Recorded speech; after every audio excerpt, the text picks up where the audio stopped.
Hi everyone, hope you guys are doing amazing. Hope everybody's getting in the groove of the new year. Hopefully you're finding your rhythm again, getting back into writing, getting back into creating your career, your dream, or just your writing practice. Whatever it is, we're here to help.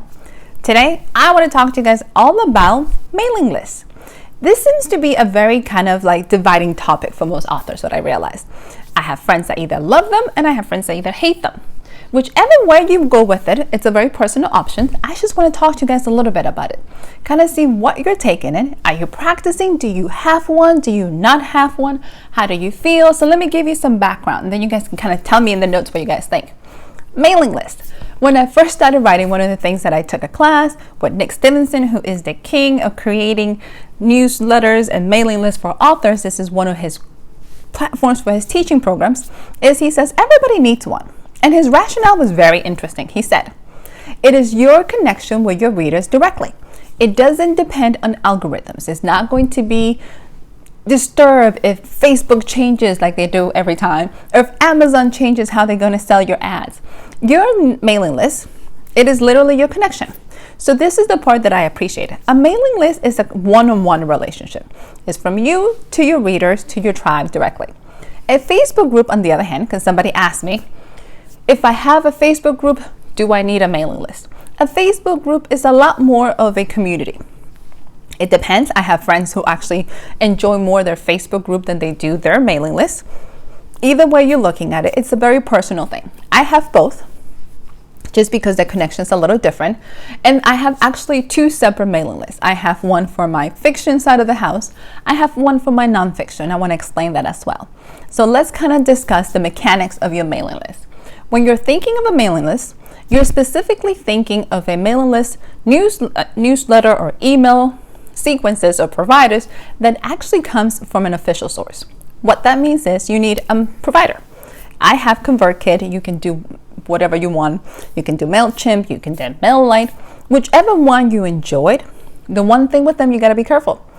Some mail providers will charge you by the email numbers. So the more you have, the more you're going to pay.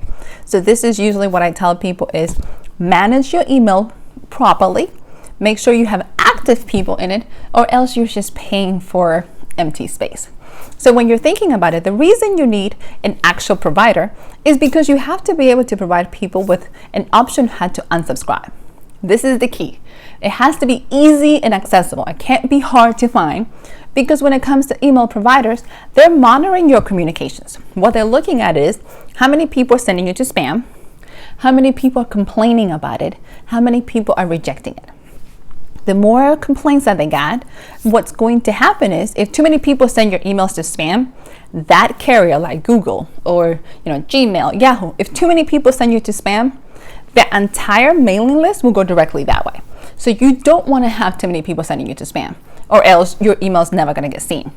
You also want to make sure that you don't have a lot of complaints or your carrier can drop you, because what it's saying is you technically didn't grow your list organically and you bought one of those fraud out there, because everybody's going to try to sell you something. There's always a business for something. If you're buying a list from somebody, which I highly discourage, what happens is they're selling you a list of email that they bought from somewhere else. These people never agreed to sign up for your mailing list, so they're automatically going to complain. So that's kind of what destroys, your entity and how authentic your list is. It does take a little while. You can do it organically. You can partner up with other authors, or you can do what they call viral builders. I usually do a couple of those a year. Russ Nolte is very, very good at creating viral. He is one of the kings. So if you do a Google on Facebook, you can find him. But he does a lot of viral newsletter buildings. What it does is he actually has mastered the art, pretty close to that, on how to actually add ads. So one of the ones he's doing right now, he's doing a supernatural. So he's targeting ads to build that builder.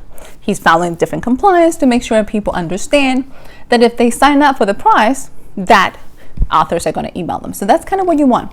So when you're thinking of your mailing list, what I do with mine, specifically my author ones, is if they sign up for my giveaway, I tell them, you recently applied for a giveaway, you gave me permission to send you emails. If you're not interested, please unsubscribe. And then I continue. So I have a sequence with that. My goal is to continue to build that one-on-one relationship. I'm trying to build my tribe. So for my nonfiction, I'm When I first started out, I was only doing like once or twice a month. But I was consistent. So every month on the second of Saturday, I send them a newsletter. Every month from Constantine, one of my main characters. What I realized is you need to do a little bit more, or else people tend to forget you. What you don't want to do is only email your list every 3 to 6 months when you have a new release. They're not going to be interested. They don't know who you are.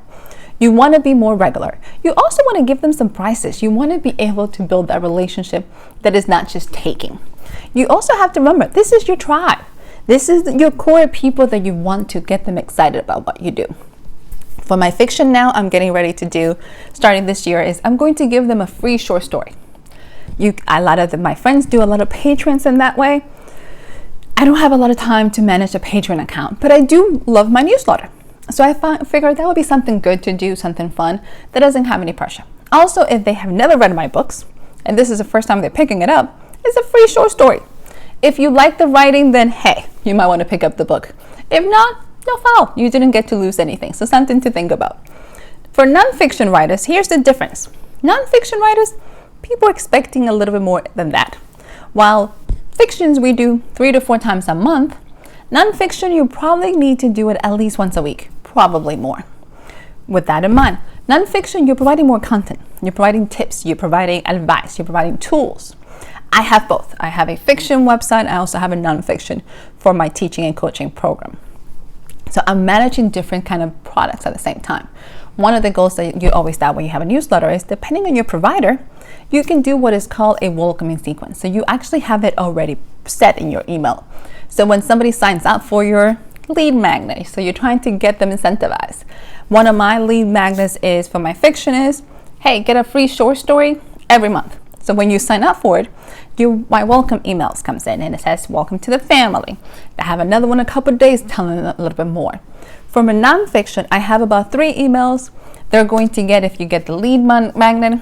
It's a PDF and I'm going to post it to you guys as well, so you guys can take a look at it. You get, hey, 4 simple steps how to start your books. And then you actually get part of the email. So when you're thinking about it, whichever way you decide, if you want a mailing list, if you decided I don't want to do that, it is a commitment. You have to be consistent. You have to be present. And at the same time, you have to be authentic. My mentor says it better than anybody else. Your newsletter, your mailing list is all about people getting to know you. Then they should like you. Eventually, they should fall in love with you, and then they'll start buying because you become part of their family. So when you start thinking about it, do I want one? Do I not want one? It's a great way to build another stream of revenue for your money. It's another way to build your connection with your readers. And it's a great way to add a different layer to your business. But it is still time consuming. So that's something to think about. So if you're struggling to find your rhythm with your own writing, consider when you can actually do it. How often do you want to do it? Do I recommend it? I have 2. So obviously I think this is amazing. I think everybody really needs one. But you also need to be realistic on your time frame. Do you have the time to manage it?